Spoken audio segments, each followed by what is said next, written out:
Bonjour à toutes et à tous, bienvenue dans ce webinaire sur le trading des marchés américains.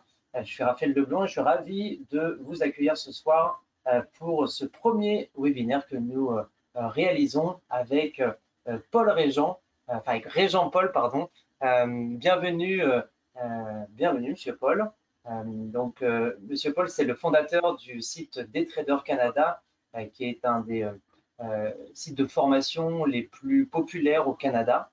Et c'est spécialisé, vous pourrez peut-être nous en parler un peu davantage, mais c'est spécialisé dans la formation trading, notamment sur les options. Ça existe depuis plus de 20 ans. C'est un des leaders donc, au Canada et ils sont en train de s'intéresser de plus près au marché européen. Et donc, raison pour laquelle nous avons souhaité nous associer pour essayer de vous proposer du contenu éducatif sur le trading des marchés US et notamment le trading sur le marché des options. Monsieur Paul, je vous laisse vous présenter. Déjà peut-être votre parcours, parce que vu que c'est la première fois, parler un peu de vous, de votre expérience, et puis on pourra ensuite enchaîner sur la présentation du soir. Bien, certainement. Premièrement, un gros merci à tous d'être présents aujourd'hui et un merci en particulier à M. Leblanc de WH Self Invest pour nous avoir invités à vous faire cette présentation. En fait, bon, évidemment, si je devais vous résumer mon CV au complet, ça nous prendrait quelques jours. Alors, je vais faire ça en version abrégée. Je suis le fondateur de DayTrader Canada et je transige personnellement les marchés activement depuis à peu près une trentaine d'années, fin des années 90, principalement les marchés américains. Et c'est un petit peu de ce qu'on va vous parler aujourd'hui. Comme vous voyez, le titre, c'est « Comment trader les marchés américains » d'aujourd'hui. Évidemment, c'est présenté par votre humble serviteur, Régent Paul. Je viens de faire un petit peu les présentations. Donc, sans plus tarder, on va passer aux choses sérieuses. Bon, premièrement, je disais aux choses sérieuses. Bon, c'est pas la première diapo qui est la plus sérieuse, mais bon, vous savez ce que c'est. La réglementation partout sur la planète au niveau des valeurs mobilières nous oblige à vous aviser, à vous produire un déni de responsabilité. Je vous en ferai pas la lecture, soyez pas inquiets. Si jamais vous en voulez une copie, vous nous direz, puis on vous l'enverra, ça nous fera plaisir. Alors, en préambule, que fait DayTrader Canada? Bien évidemment, bizarrement, comme le nom le dit, c'est sûr qu'on est spécialisé en day trade, mais c'est plus tellement vrai aujourd'hui. Je vous parle de ça. Moi, j'ai commencé à DayTrader US fin des années 90. C'était très populaire à ce moment-là, aux États-Unis principalement.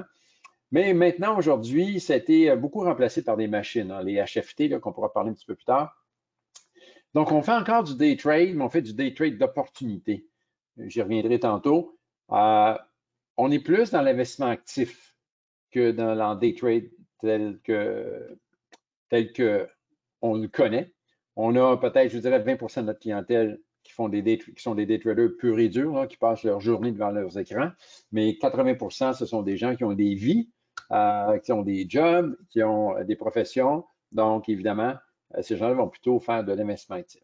Mais on va démystifier quand même là, la différence entre tout ça. Alors, la négociation active, le day trading qu'on appelle en anglais, ou l'intra-séance, IS, c'est une façon de transiger. Vous avez l'investissement actif qui s'appelle en anglais le swing trading. Et on a, nous, créé une nouvelle façon de faire qui est le cross trade. Vous avez probablement une petite idée que c'est un mariage des deux. On va en parler aussi un petit peu plus tard. C'est une stratégie développée par nous. C'est une stratégie, toutes nos stratégies de toute façon sont de type de couverture alternative, visant le rendement absolu. Donc, on trade un peu à la manière des hedge funds. Je ne sais pas si vous êtes familier avec ce terme-là, mais on trade à la manière des hedge funds. Donc, couverture, on est sans cesse couvert, on assure nos positions, puis on vise un rendement absolu. Donc, nous, la direction du marché n'a pas d'importance pour nous. Ça monte, ça descend, on peut faire de l'argent là des deux côtés. On peut en perdre aussi. Hein? Les gens qui vous disent qu'ils gagnent tout le temps, c'est des menteurs. Donc, c'est sûr que je ne vous dirai pas ça aujourd'hui, là. Ça n'existe pas. On perd à l'occasion. Le truc, c'est d'en faire à la fin de l'année d'en avoir gagné plus qu'on en a perdu. Alors, en plus de faire notre activité première, c'est faire de la négociation. C'est venu se greffer à ça quelques années après le démarrage de l'entreprise. Le modèle d'affaires de donner des cours, donner des formations à des gens qui voulaient faire la même chose que nous. Donc, ça, c'est notre autre activité, cours et formation. Et maintenant, avec la technologie d'aujourd'hui, depuis maintenant bientôt 10 ans, on offre une assistance vraiment là, de l'accompagnement à toute notre clientèle qui prend nos formations chez nous. C'est un accompagnement très intense pour ceux qui le veulent. On fait moi, je fais des sessions de trading live quelques fois par semaine. On a une plateforme aussi. On utilise la plateforme Slack, plateforme collaboratrice, pour être capable de garder contact avec nos clients tout le temps. Vous avez un petit aperçu ici. Je donne un exemple, on a un channel qui est réservé aux transactions. Donc, toutes les transactions qu'on fait, et ce sont de vraies transactions avec de la vraie argent, avec des vrais dollars ici, là. Ce pas des euros, malheureusement. Notre monnaie vaut moins que la vôtre, mais bon. Et toutes les transactions sont instantanément publiées, les pertes comme les gains. Je n'ai pas de contrôle là-dessus. C'est une application qu'on a développée qui est connectée avec notre plateforme transactionnelle et dès que j'appuie sur le bouton de mon clavier, la transaction passe. Donc, les gens sont informés constamment de toutes les transactions faites. Puis, comme vous voyez, on en fait beaucoup.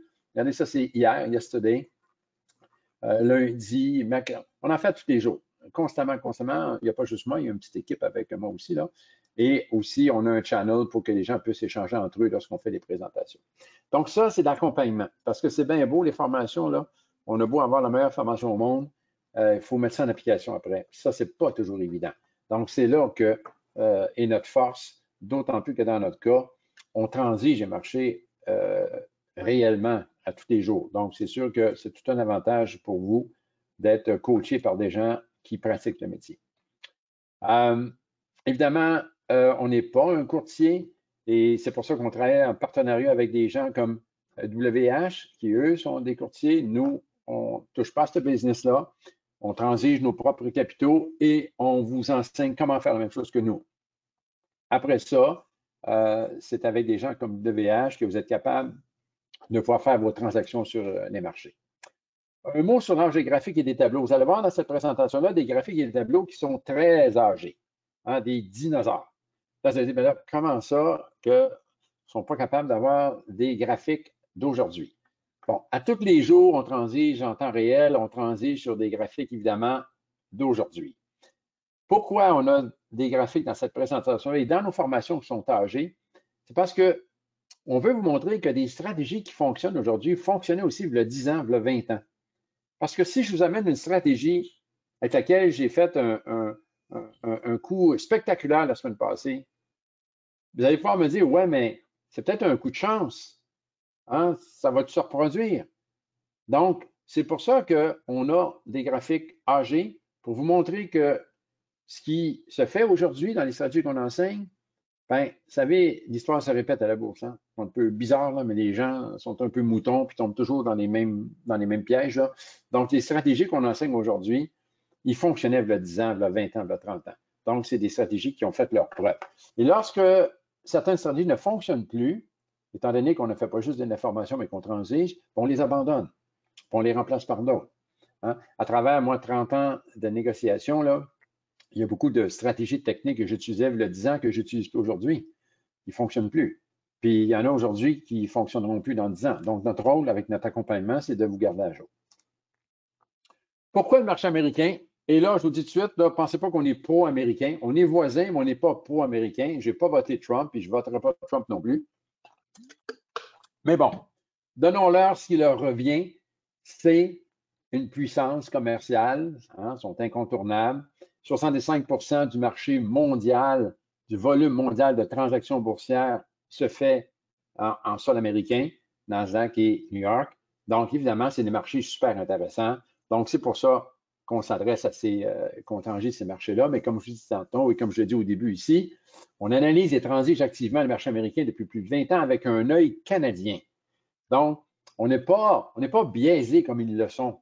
Nous, on est détachés. On a l'avantage d'être leurs voisins, donc on sait comment ils pensent, on peut prédire ce qu'ils vont faire, mais par contre, on n'est pas biaisé dans notre cas. Donc, on transige vraiment d'une façon très rationnelle. Et c'est ce qu'on veut partager avec vous, nos petits cousins de la France. Alors, en conséquence, beaucoup d'éléments de cette présentation sont adaptés pour le marché américain, évidemment. Ceci étant dit, ce qu'on enseigne, l'enseignement qu'on donne, vous pourriez très bien l'appliquer au CAC 40, puis ça fonctionnerait aussi. Donc, ce n'est pas un enseignement qui est uniquement pour le marché américain. Nous, on transige que le marché américain.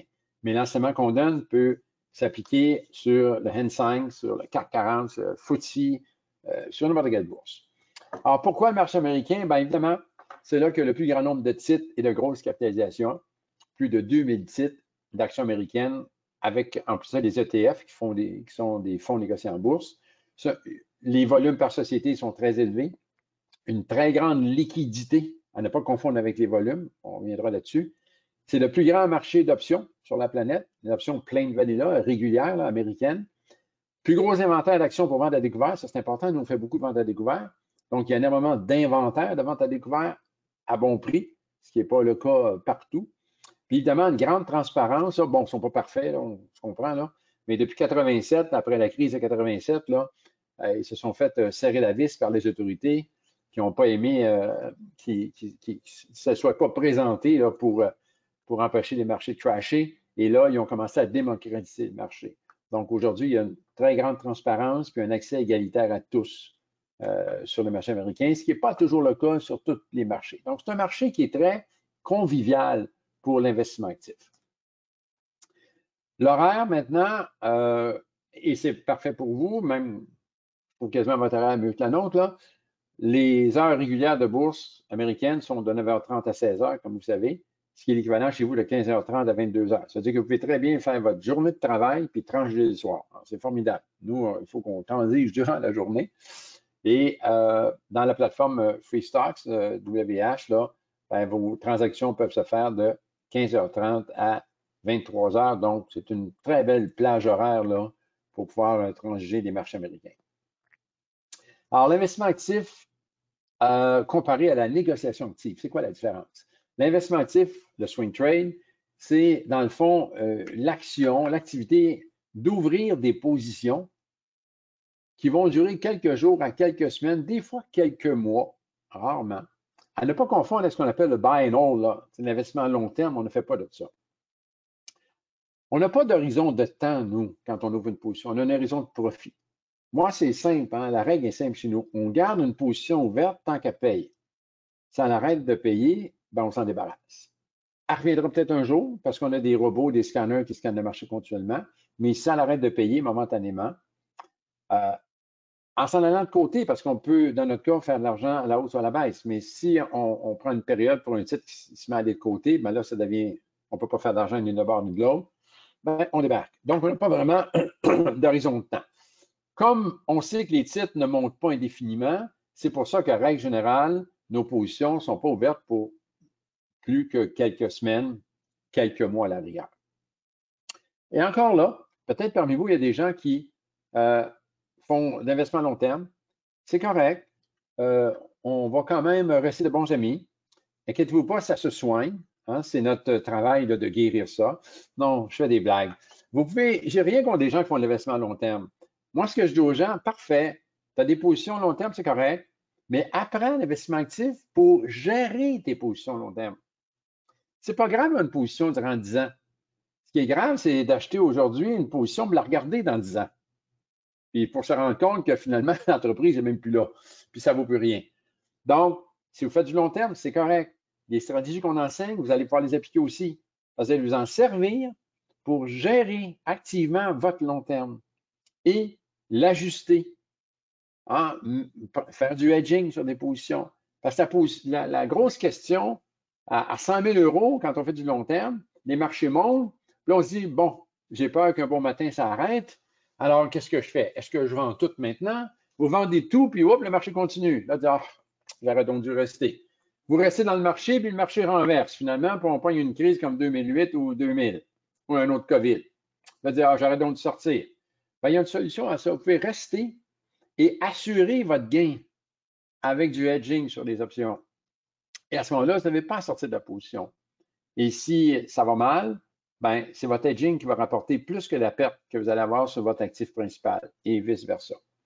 Donc, c'est l'investissement multiséance, c'est ça, c'est une approche à court terme avec un risque contrôlé avec le hedging. Moi, j'ai une aversion au risque. Donc, la première affaire qu'il faut faire quand on prend une position, c'est de s'assurer d'avoir le moins de risques possible.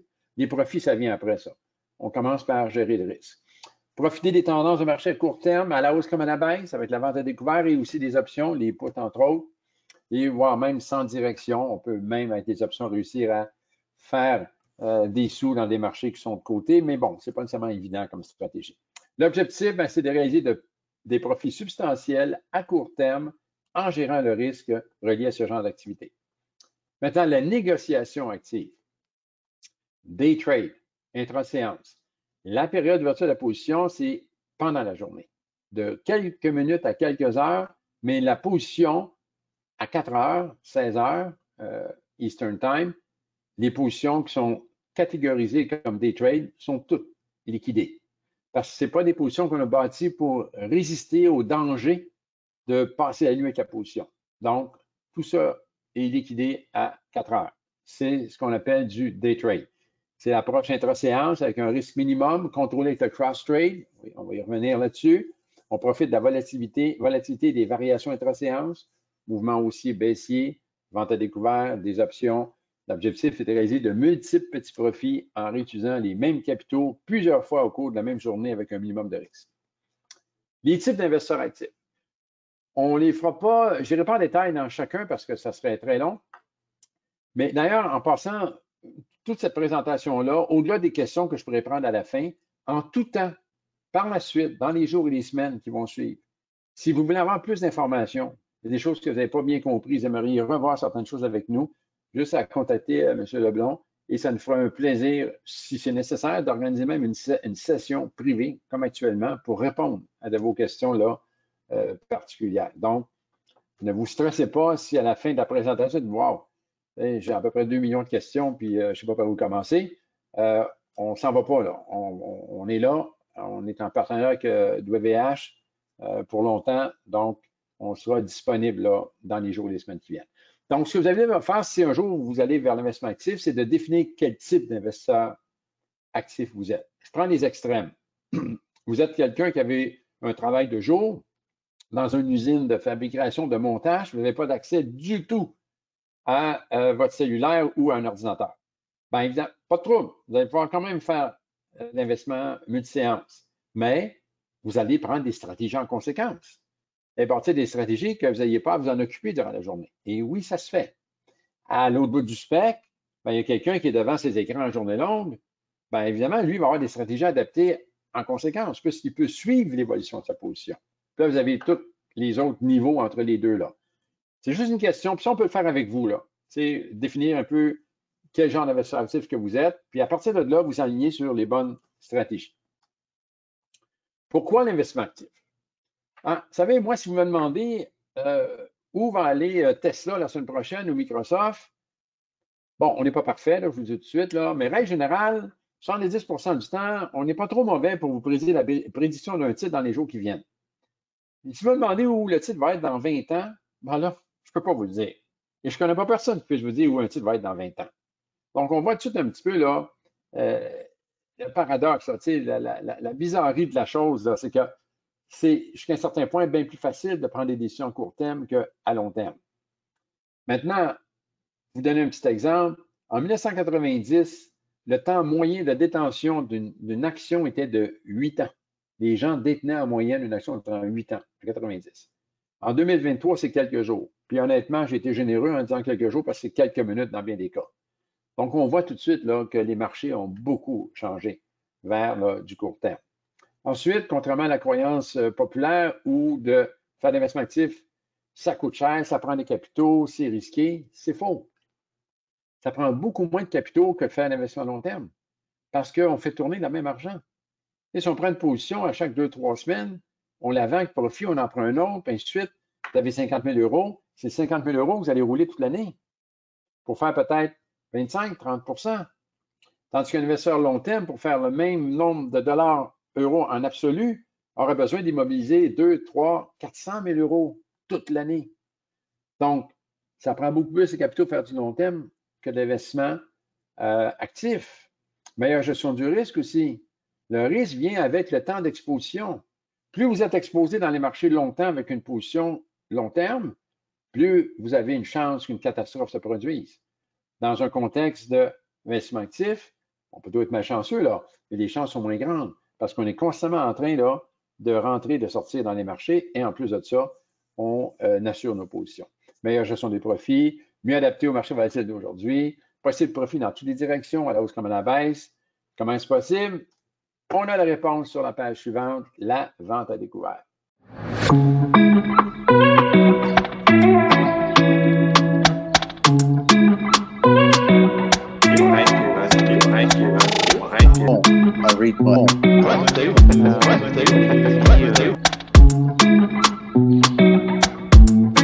Si je pose la question, là, qui fait de la vente à découvert, qui est familier ou fait de la vente à découvert d'une façon là, régulière là, et avec une grande maîtrise? Là.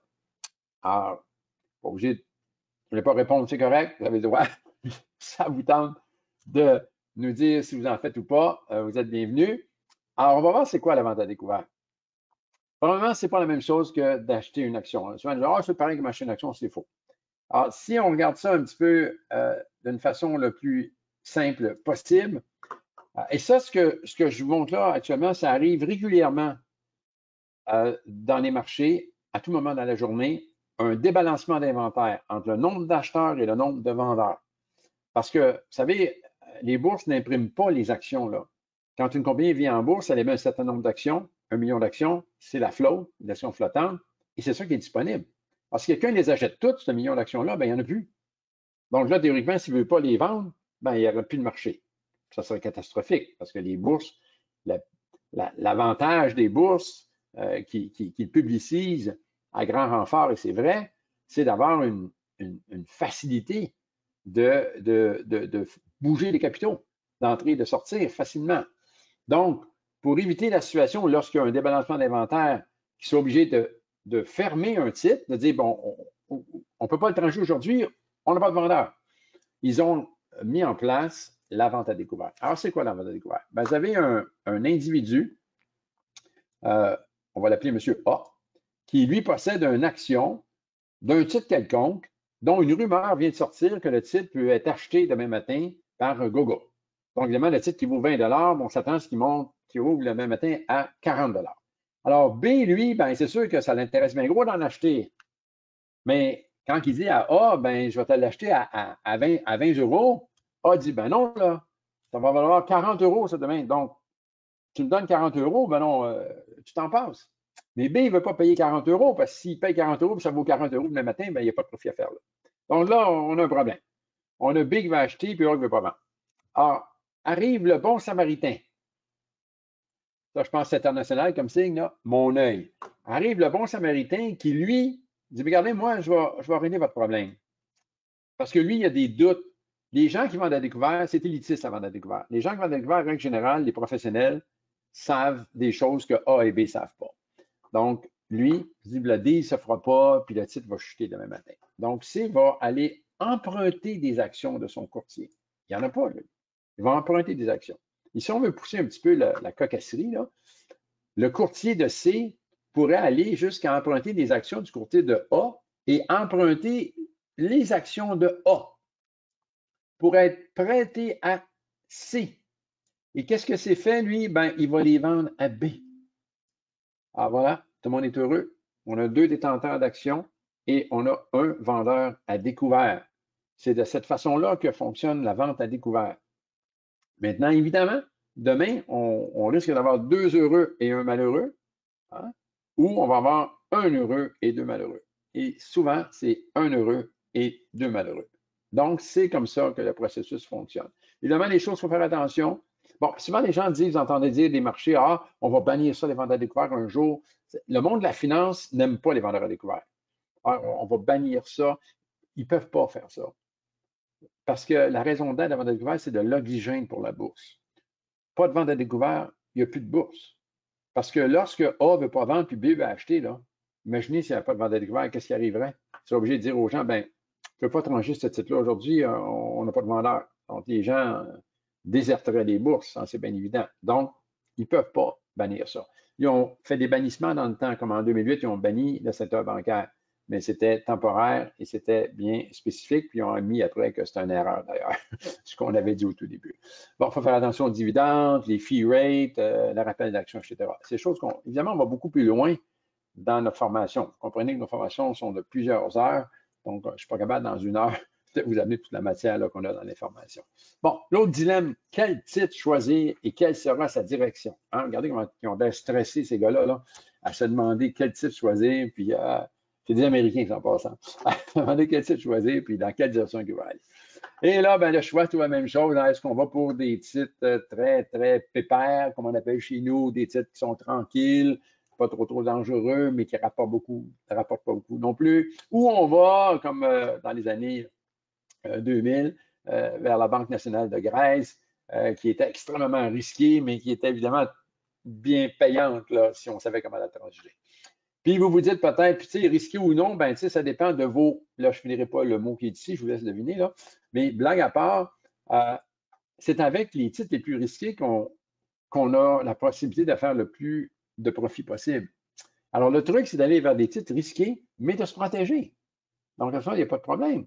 Hein? Les coureurs automobiles, là, moi, je suis un fan de coureurs automobiles, Formule 1, NASCAR, tous ces trucs-là. Hein? Ces gens-là prennent beaucoup moins de risques que vous sur la route à tous les jours, hein?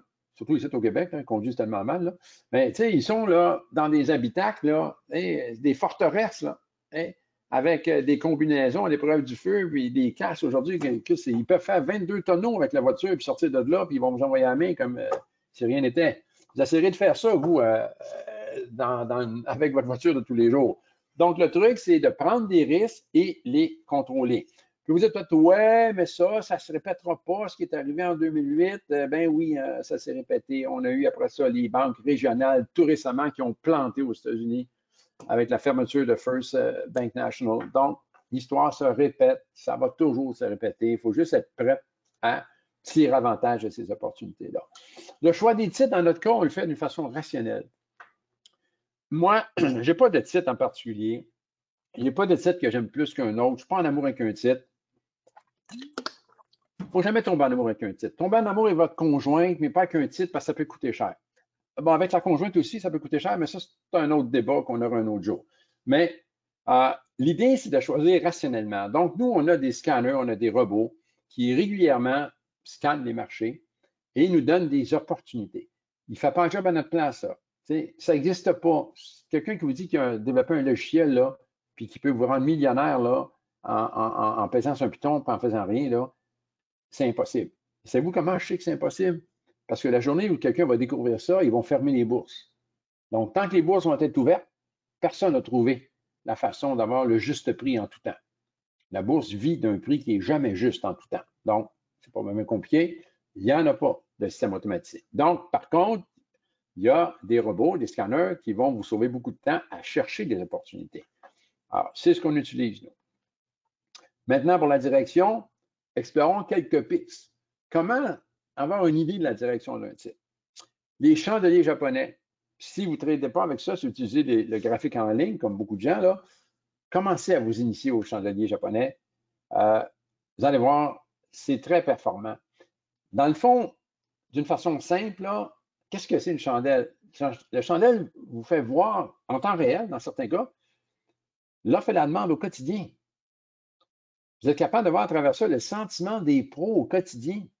Et c'est des indicateurs de renversement de tendance. Hey, si on regarde ça ici en bas, on appelle ça un avalement haussier, ce qu'on a ici là. Après une longue descente de 6 jours où l'offre était plus forte que la demande, les gens me disent, moi, mais c'est quoi la raison?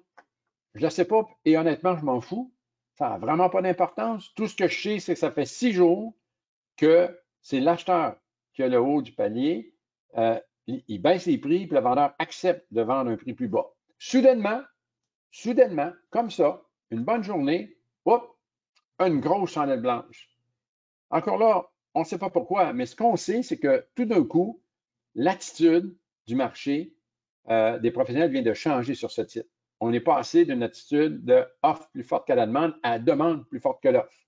qui souvent va se traduire par un renversement de tendance et une remontée du titre. L'avantage aussi, c'est que même vous qui êtes tout nouveau, peut-être, là, les chandelles rouges, c'est des journées baissières et les blanches, c'est des journées haussières. Si je vous fais passer un test, identifiez-moi les journées haussières et baissières, vous allez avoir 100 sur 100, c'est facile.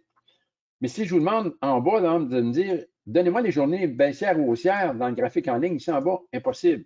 L'information n'est pas là. Donc, habituez-vous tranquillement à trancher avec les chandelles. Les figures sortissent maintenant. Hein? Là, vous dites, bon, boy, on s'en va, on creuse dans l'ésotérisme. Non, pas du tout. Le dessin que vous voyez là, c'est un dessin qui est fait à main, au crayon, là. Mais ce dessin-là, vous allez le voir régulièrement sur vos graphiques. Et il est fait par des centaines de millions de gens qui achètent et qui vendent des actions. Puis sans s'en rendre compte, ben, ils vous dessinent une carte routière que si vous savez lire, vous allez être capable de prédire où on s'en va. C'est un vrai GPS. Donc, la figure chartiste, c'est l'offre et la demande en évolution. Permet d'anticiper puis de confirmer une nouvelle tendance. C'est des cartes routières du mouvement collectif des pros. Ici, on a ce qu'on appelle un triangle ascendant. On voit ici là qu'on a une forte résistance à ce niveau-ci, avec une tendance haussière, puis il y a une pression qui se fait constamment à la baisse, ça, avec des prix, avec l'acheteur qui rachète en payant de plus en plus cher à chaque creux. Finalement, ce qui arrive, c'est qu'on passe, on brise cette ligne-là, cette ligne de côté-là, et là, on part. Et règle générale, l'objectif de prix dans cette figure-là, c'est la hauteur de la base du triangle. Donc, si vous avez 10 € ici, là, ben, vous avez de bonnes chances qu'une fois le prix fait, que vous ayez un gain de 10 € potentiel. Maintenant, les gaps. L'opportunité unique de trade-in avant les earnings ou en toutes circonstances. Vous savez qu'aux États-Unis, probablement c'est la même chose chez vous, mais aux États-Unis, toutes compagnies listées en bourse sont obligées de déclarer leurs offres financières 4 fois par année. C'est à des dates précises et à une heure précise. Et ça crée toujours un gap, ça. Donc, c'est comme vous dire d'avance qu'est-ce qui va arriver à telle heure, à telle date. Alors, il y a des techniques qu'on a développées, qu'on enseigne comment transiger un earning avant et après. Évidemment, l'élément important dans les gaps, c'est qu'il faut être capable d'identifier quel type de gap que c'est. Parce que selon le type de gap, vous allez avoir une idée de la probabilité de sa direction. Donc, on parle de gap de cassure, renversement, continuité, gap ordinaire, dead cat bounce. Donc, il faut être capable d'identifier la sorte de gap, mais ce sont de très belles opportunités transactionnelles. Les gaps d'earning, une mine d'or, mais à certaines conditions. Alors, nous, on transige beaucoup les earnings avant avec ce qu'on appelle du combo bidirectionnel avec les options. Parce que théoriquement, là, je vous dis tout de suite, là, même nous, après 30 ans, là, la déclaration d'état financier d'une entreprise qui est prévue, mettons, ce soir à 4 heures, là, c'est impossible de prévoir où va aller le titre à la déclaration. Impossible. Indépendamment que le titre ait des bons résultats ou pas bons résultats, ça n'a rien à voir. C'est impossible de voir où il va aller. Donc, une des stratégies qu'on utilise, nous, c'est avec les options, on prend des positions des deux côtés. Donc, on peut faire de l'argent que ça monte ou que ça baisse. Le seul hic, c'est que là, ici, on est après les marchés. Là. Le seul hic, c'est que lorsque ça se produit, c'est après les marchés, le profit, on ne peut pas trancher les options après les marchés. Donc, le profit qui se fait, on risque de le perdre jusqu'au lendemain, 9h30 à l'ouverture de la bourse. Alors, ce qu'on fait à ce moment-là, nous, c'est qu'on se hedge. Ici, j'ai un call là, qui a pris énormément de valeur. Donc, ce que j'ai fait, c'est que j'ai vendu à découvert une action pour contrer, pour cristalliser mon profit sur l'option. Et comme vous voyez, ça s'est mis à redescendre. Donc, j'avais cristallisé mon profit sur l'option et en plus, on a fait un profit sur l'action qu'on a couvert le lendemain à profit à l'ouverture des marchés.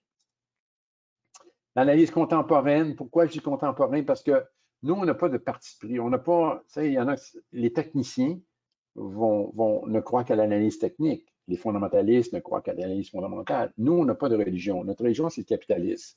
Donc, moi, si c'est la technique qui marche, tant mieux. Si c'est fondamental, tant mieux. Mais ce n'est pas tellement le cas actuellement dans les nouveaux marchés. Donc, on parle d'analyse contemporaine parce qu'on est toujours en train, nous, de reviser nos façons de faire. Et en ce moment, ce qui fonctionne, c'est l'analyse quantitative, qualitative, analyse de sentiments, événementielle, techno-fondant, macro-fondant et macroéconomique. Je ne passerai pas chacun en détail, évidemment, mais dans nos formations, c'est sûr qu'on adresse là, toutes ces types d'analyses-là. Gestion du risque, hein, du capital et des émotions. Et les émotions. Hein? Puis, on analyse un titre le soir, là, puis on est tout excité là, à commencer à calculer les profits qu'on va faire demain avec. Puis tout d'un coup, le lendemain matin, ça part complètement contraire à ce qu'on s'attendait. Là, le cœur commence à avoir des palpitations. On a nos lunettes qui commencent à s'embuer. Alors là, l'analyse prend le bord de la fenêtre, puis là, on perd un peu les pédales.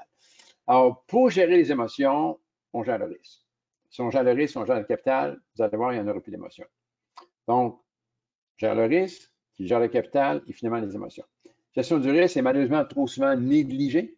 Il ne faut pas oublier aussi de gérer le profit. On va voir là, des éléments d'exemple. Premièrement, la gestion du risque, ça commence par le capital dédié. Quel est le capital que vous allez décider d'utiliser pour faire cette activité-là de trading? Il ne faut pas mettre là, toute la totalité de vos capitaux puis hypothéquer à la maison là, pour débuter à transiger, jamais. Donc, il faut faire, règle générale, on parle d'un 25% de votre liquidité totale court terme qui peut être un bon capital dédié, capital nominal. Ensuite, ça, allocation de capital par position. Souvent, moi, je demande aux gens, tu prends combien de positions? Moi, je prends ça 1000 positions à chaque fois. Mais je dis, pourquoi 1000? C'est mon chiffre chanceux. OK. Mais c'est pas comme ça que ça fonctionne. Il y a une allocation de capital intelligente qui doit se faire en fonction du capital que vous avez, du prix de l'action et de la gestion du risque que vous allez faire. Ensuite, on va gérer la perte maximale globale sur l'ensemble de nos positions. Allocation, gestion. On va établir et gérer des stops de pertes et de profits. On va faire des calculs de retour sur le risque. Et la gestion ultime par le hedging, qui consiste à se protéger avec des options. Vous achetez une position, vous prenez un put, vous vous protégez au cas où la position renverse contre vous. Un exemple de stop maintenant, souvent l'erreur que les gens font, puis je parlais d'analyse quantitative tantôt, là, une des analyses quantitatives bien intéressantes, d'une donnée quantitative, c'est l'ATR. L'ATR, en gros, c'est le mouvement moyen qu'un titre fait aux 24 heures. Dans le cas présent, ici, là, on a un ATR de 10,17 $, le chiffre que vous voyez ici. On est sur APA. Vous voyez, c'est très vieux, là, mais ça n'a pas d'importance. Ce que je vous dis là est aussi vrai aujourd'hui. Donc, si dans le cas présent, là, évidemment, on parle ici d'une position de vente à découvert.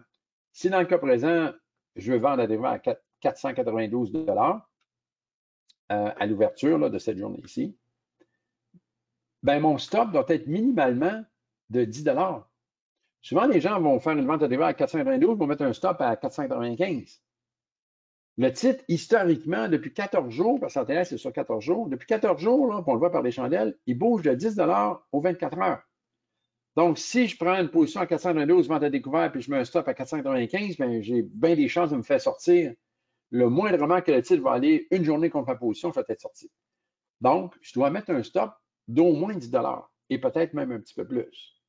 Donc, l'ATR sert beaucoup à ça, d'établir des stops intelligents et rationnels. Un autre exemple ici, on a l'ATR, mais qu'on applique à la semaine. Donc ici, le titre que vous voyez, Zoom, XOM, ce titre-là a un ATR quotidien de 2,42 $. C'est-à-dire que depuis 14 semaines, ce titre-là ne peut pas faire plus que 2,42 $ à la hausse ou à la baisse. L'ATR ne prédit pas la direction. L'ATR vous donne une mesure d'amplitude. Donc, depuis 14 semaines, le titre ne peut pas faire plus que 2,42 $ à la hausse ou à la baisse. À un moment donné, ici, dans la dernière semaine, si vous regardez ici, du lundi au vendredi, là, du lundi au mercredi, là, le titre s'est envolé. Le réflexe de l'amateur, quand un titre s'envole comme ça, c'est de l'acheter ici. Là, il n'a pas fini de l'acheter que regardez, le titre renverse drastiquement. Si, par contre, on connaît la notion de l'ATR quotidien, on s'aperçoit que le calcul du début, le lundi, aller jusqu'au mercredi, probablement midi, le titre avait fait 2,41 $ de mouvement. Et ça fait 14 semaines qu'il ne peut pas faire plus que 2,42 $. D'après vous, quelles sont les chances qu'il continue par rapport aux chances qu'il renverse? Beaucoup plus grandes qu'il renverse qu'il continue, hein? Et c'est ce qui est arrivé d'ailleurs. Donc, c'est comme ça qu'on utilise là, de l'analyse quantitative. Et là, c'est la pointe de l'iceberg, comme on dit souvent. Maintenant, les options en stop ultime. Qui est familier avec les options parmi vous? Si vous voulez répondre soyez aise de le faire.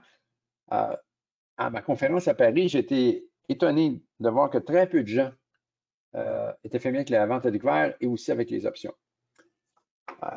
Un peu compréhensible, c'est élitiste, ces trucs-là, c'est complexe, mais vous savez, c'est pas compliqué, c'est complexe. Il y a une différence entre compliqué et complexe. Compliqué, il n'y a rien à faire avec ça, tu n'y arriveras jamais. Complexe, c'est juste une question de l'apprendre. Donc, je vais essayer de faire ça simple.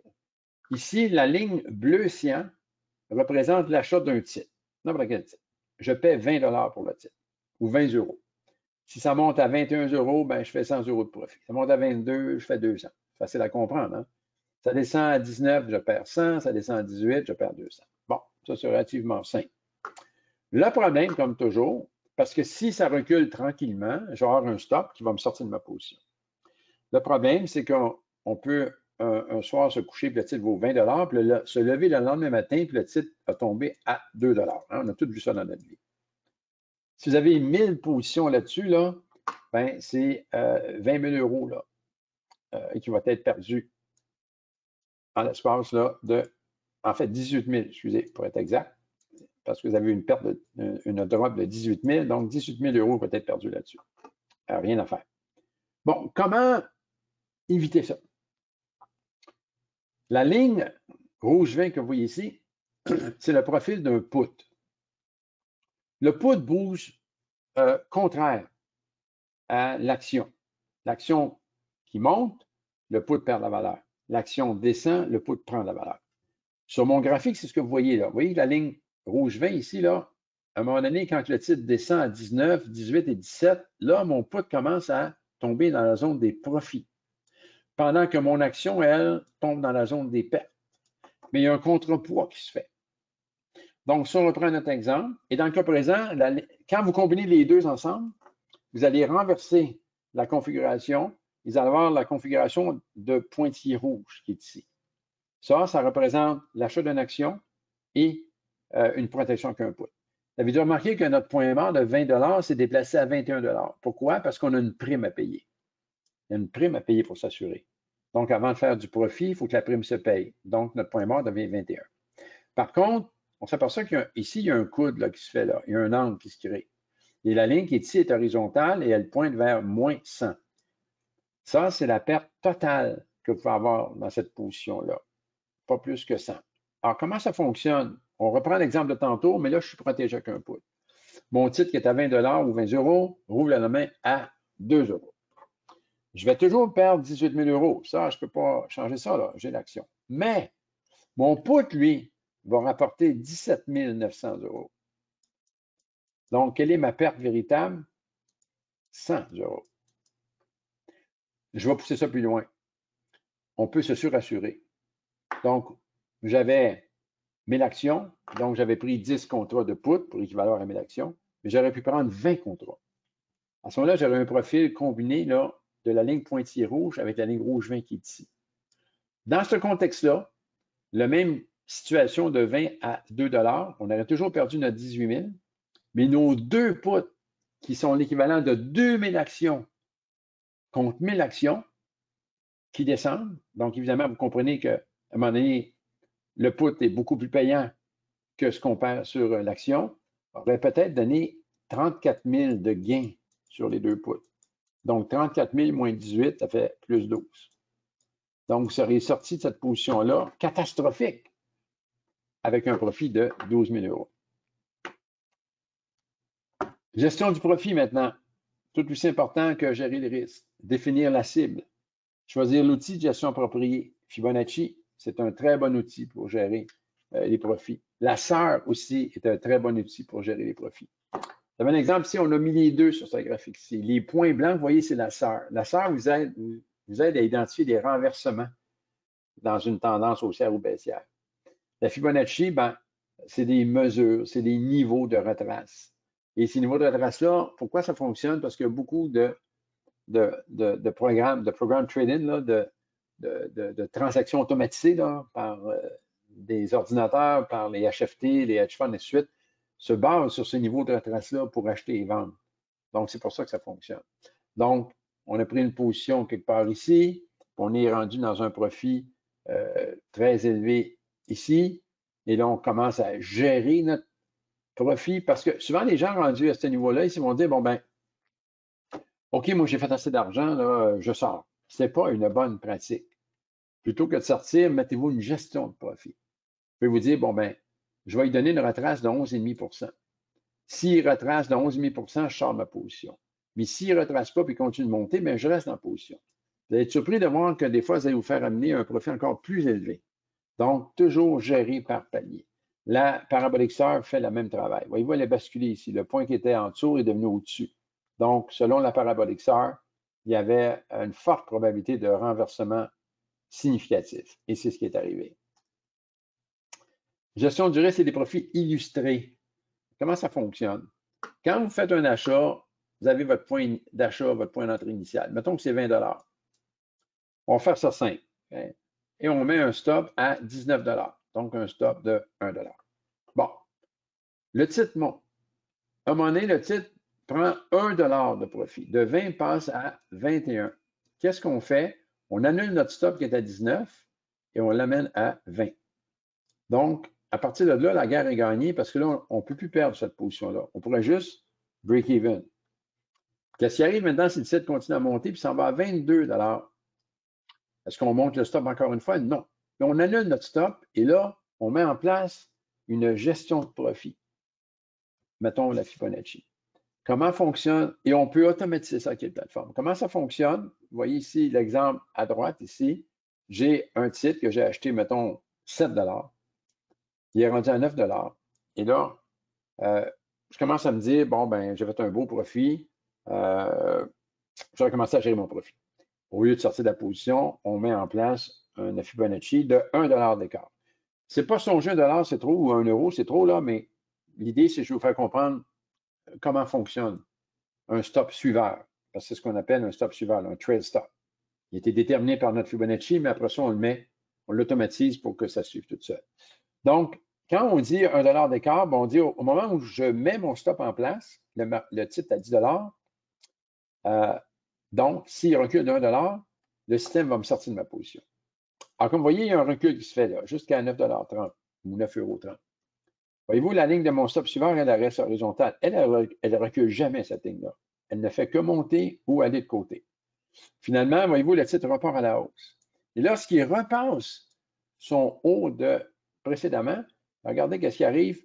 Notre stop suiveur commence à suivre. Pourquoi? Parce qu'il faut toujours qu'il maintienne 1 $ d'écart entre les deux. Alors là, il est rendu à 10,980. Il y a un recul, mais lui, il va de côté. On repart à la hausse et on repasse à nouveau le haut ici. Regardez, il repart à nouveau. Ici, il y a un nouveau recul, il va de côté. Cette fois-là, le recul est important et le titre, la valeur du titre traverse notre trail stop et vous êtes automatiquement sorti de la position avec profit. Profit plus grand que si vous aviez décidé de vendre à 10 $. Sources d'information, on a beaucoup de sources d'information. Ça va être nos services d'accompagnement, là. C'est important aujourd'hui d'être informé. Il ne faut pas non plus être surinformé. Il faut faire attention à la désinformation. Ça aussi, on vous aide. On a des sources, nous, qui sont des sources d'information valables, véritables, et on interprète pour vous régulièrement ces informations-là. Vous êtes chanceux, vous avez une superbe belle plateforme. J'ai eu l'occasion de jeter un coup d'œil sur la plateforme et j'ai été impressionné parce que il n'y a pas beaucoup de plateformes sur la planète. Souvent, les courtiers ont des plateformes qui sont plutôt, comme on dit par chez nous, drabes. Mais vous avez une plateforme vraiment géniale sur les options en plus. Là. Alors, on voit les fameuses chaînes d'options. Ici, vous avez les strikes, là, les prix de levée. Vous avez ici des expirations. Vous avez même les weekly. Beaucoup de courtiers n'offrent pas la lecture des weekly. Alors, vous avez vraiment une belle plateforme. Vous avez ici votre bid et votre as là, sur Apple. Alors, sur le titre en tant que tel. Génial, des graphiques appropriés, vraiment une très belle plateforme. Alors, on arrive à la fin, réussir comme investisseur actif, qu'est-ce que ça prend? Ça prend une bonne formation, l'accompagnement, des bons outils, bonne source d'information et un bon courtier. C'est l'ensemble de tout ça qui va faire de vous un investisseur actif. Il n'y a pas de secret là-dedans, là. Et plus tous ces éléments-là sont à leur optimum, plus votre réussite va être grande. Bon, Là, vous avez peut-être la tête remplie là, après cette présentation-là, de vous dire, OK, mais là, je m'en vais où à partir de maintenant? Je m'en vais prendre des pilules de mal de tête, ça serait une bonne idée. Mais non, ce qu'on fait, c'est que what's next, la suite, là, ben, respirez par le nez, comme mon grand-père dirait, là. Évaluez votre niveau de connaissance et d'expérience par rapport à ce que vous venez de voir. Est-ce que vous saviez déjà tout ça? En mieux. Voyez-vous notre CV, on embauche. Si ce n'est pas le cas, vous en saviez 10 25 50 établissez ça. Là. Établissez votre profil d'investisseur. Demain matin, là, moi, je serais quel type d'investisseur? Ça serait quoi mes objectifs actuels et futurs? Faites-vous un plan de cheminement, un échéancier adapté à vos besoins et à votre convenance. Vous trouvez ça un petit peu difficile de faire ça seul dans votre coin? Je vous comprends.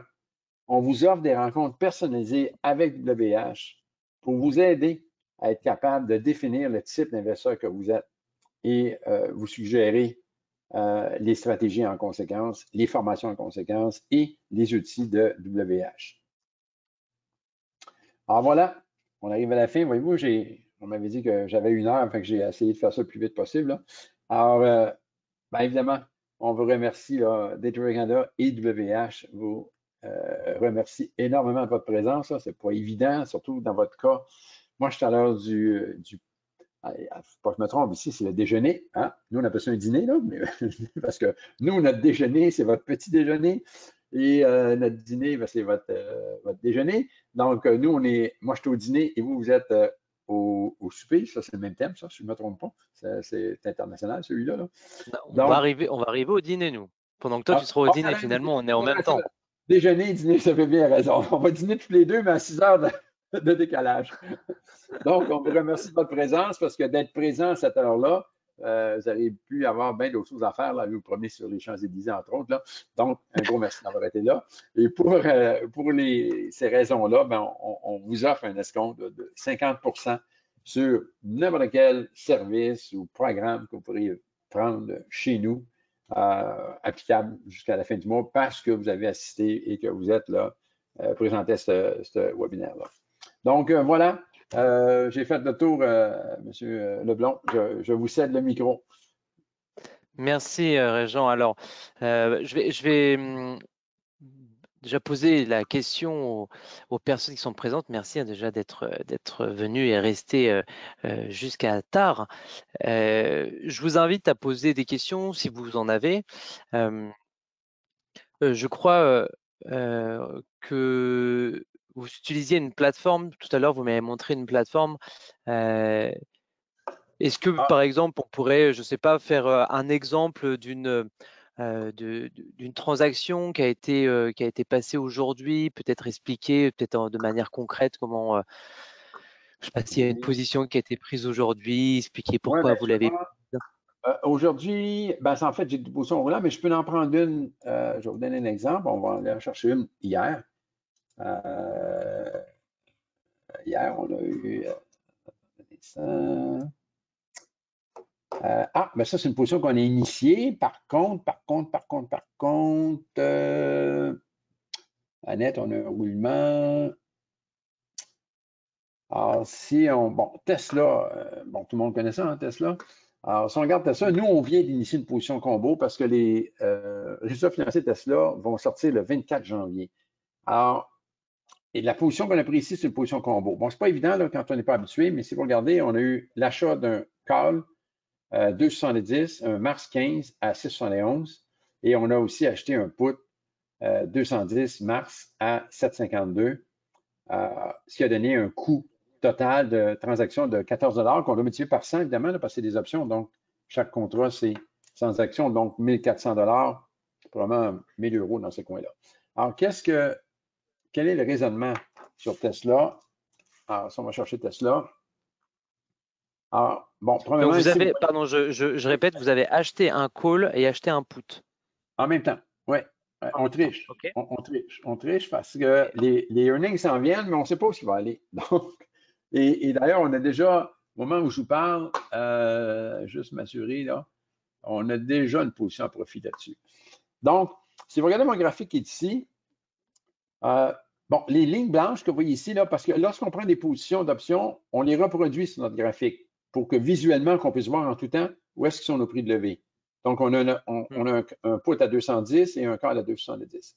Les lignes que vous voyez ici, mauve, là, bleu, mauve, là, ça, ce sont les cibles potentielles qui peuvent être atteintes lorsqu'ils vont déclarer les résultats financiers le lendemain et dans les 6 jours suivants.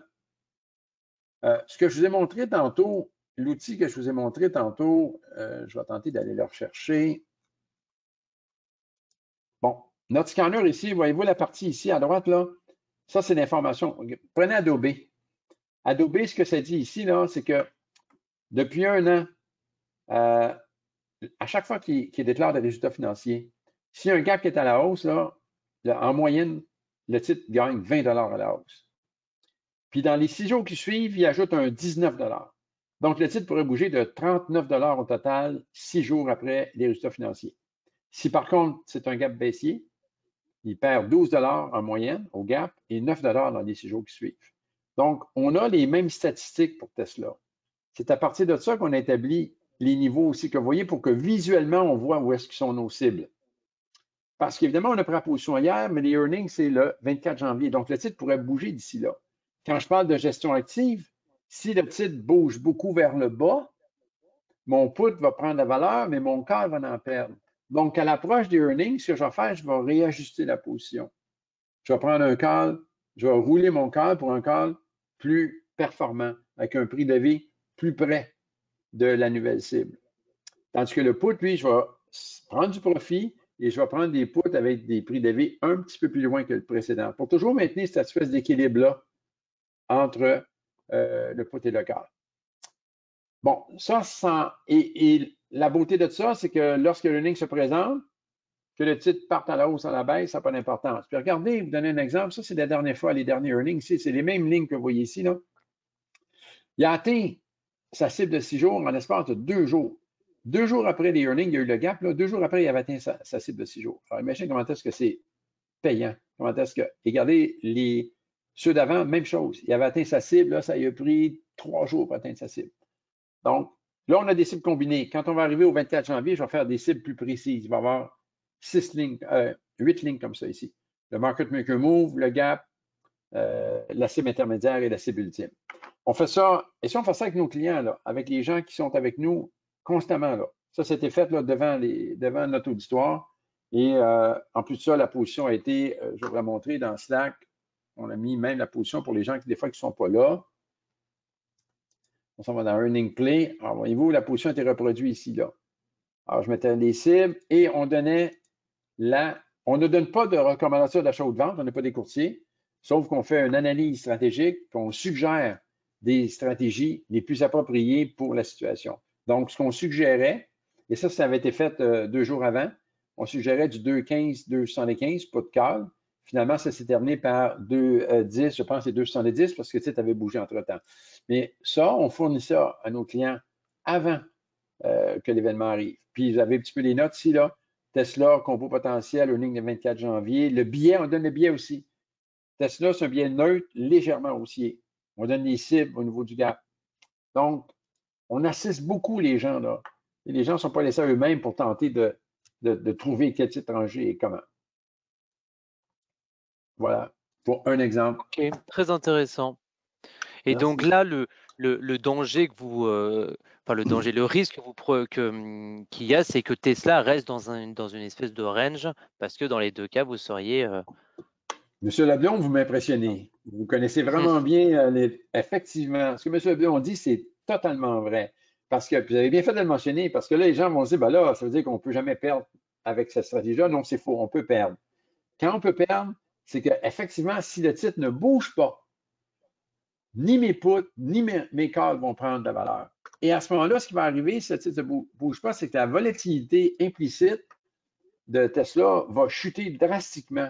Et ça va affecter mes puts et mes calls en perte. Ceci étant dit, les titres qu'on transige, rarement, ils ne bougent pas. 90% du temps, ces titres-là bougent. Vous le voyez au dernier earning ici, regardez le mouvement qu'il y a eu. Même chose ici après. On choisit notre robot que je vous ai montré tantôt, fait de la recherche de titres qui bougent. Donc, c'est pour ça que de façon générale, on est toujours en situation d'un titre qui va bouger. Mais ça peut arriver, M. Lebon, vous avez raison. Qu'est-ce qu'on fait si ça arrive? Le lendemain, on ferme la position. On prend nos petites pertes, on passe à autre chose. Ça n'a pas fonctionné, c'est tout. Ça n'a rien s'obstiner avec les marchés, là. Ça ne marche pas, ça ne marche pas. Prendre une perte et on passe à autre chose. Compris. Donc là, c'est une stratégie de volatilité, si je comprends bien. Oui, plus ou moins. De recherche de volatilité. Oui, accès. Ce qui est génial, par contre, c'est qu'avec la date de résultat financier, on peut prédire quand est-ce que le mouvement va se faire. Ça, c'est assez particulier, là. Hey, c'est comme une boule de cristal. Je ne sais pas quelle banque elle va rouler, là, mais c'est une boule de cristal. On dit, hey, le 24 janvier à 4 heures, c'est sûr que Tesla bouge. OK. Ah, formidable. Ce qu'on a à faire, c'est se positionner en conséquence, puis être là pour suivre l'évolution. Bon, super. Et autre question, est-ce que vous travaillez sur sur les options sur indices, par exemple, ou Oui, faites surtout que les actions? Non, on en fait sur les indices aussi. On en fait sur les indices. Souvent, bon, une très bonne question encore une fois. Surtout que les gens disent, ah ben moi, tu sais, j'ai pas beaucoup de temps à consacrer et tout. Ben, ce qu'on peut à ce moment-là suggérer, c'est d'aller sur les ETF du Spider.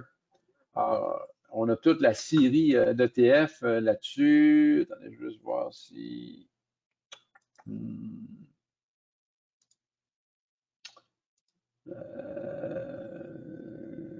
Spider. Voilà. Alors ici, on a les fameux ETF. Ici, on a secteur financier, secteur de l'énergie. On a secteur des utilités. Alors ça, c'est fantastique pour quelqu'un qui ne veut pas trop se casser le caillou, là, à savoir quoi prendre puis quand. Là. Donc, oui, puis il y a des options là-dessus. On peut faire des options sur les indices de marché. Et sur à peu près, du côté américain, là, sur 10 000 titres, il y a à peu près 5 000 titres qui sont optionnels. Donc, il y en a énormément. Bien. Peut-être dernière question. Alors, on voit de plus en plus parler des options 0 jour, 0 DTE. Je crois que l'Eurex a lancé ses options 0 DTE, donc l'Eurex c'est l'équivalent du CME en Europe. Est-ce que c'est quelque chose, qu'est-ce que vous en pensez? Est-ce que pour vous c'est du pur casino? Est-ce qu'il y a un intérêt? Est-ce qu'il y a des choses intéressantes quand même à travailler sur ces options à 0 jour? Donc en gros, c'est des options qui expirent, qui sont créées le jour même et expirent le jour même. Ouais. Le SPY, entre autres, a ces genres d'options-là. Je peux peut-être vous amener un écran qui ressemble bien gros au vôtre. D'ailleurs, vous avez la même chose, mais vu que moi, elle est déjà en place, ça va être plus facile. Option Chain. On va chercher le SPY.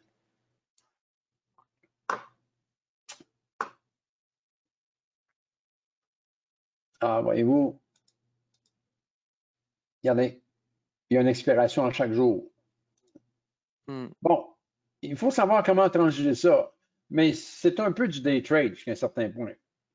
C'est juste qu'il faut comprendre, quand on comprend le principe du θ, le θ va perdre 10 de valeur dans le premier tiers de la vie d'un contrat, va perdre à peu près 40 dans le deuxième tiers, puis 60 dans le dernier. Ben là, il faut penser que tout ça se fait dans une journée.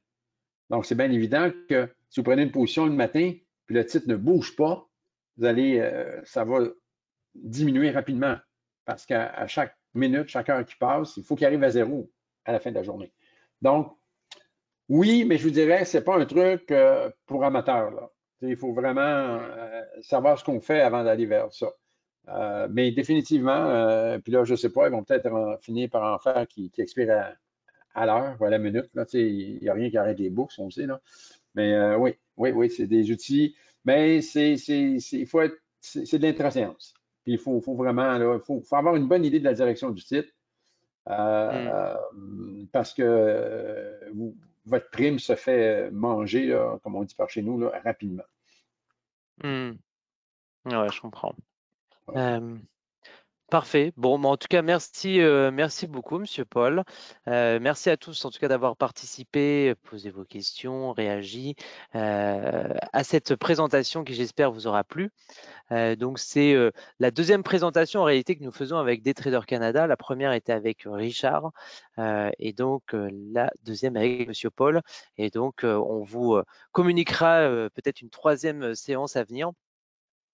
Voilà, en tout cas, merci pour la présentation. Bon dîner à vous, bon dîner aux autres qui vont dîner plus tard.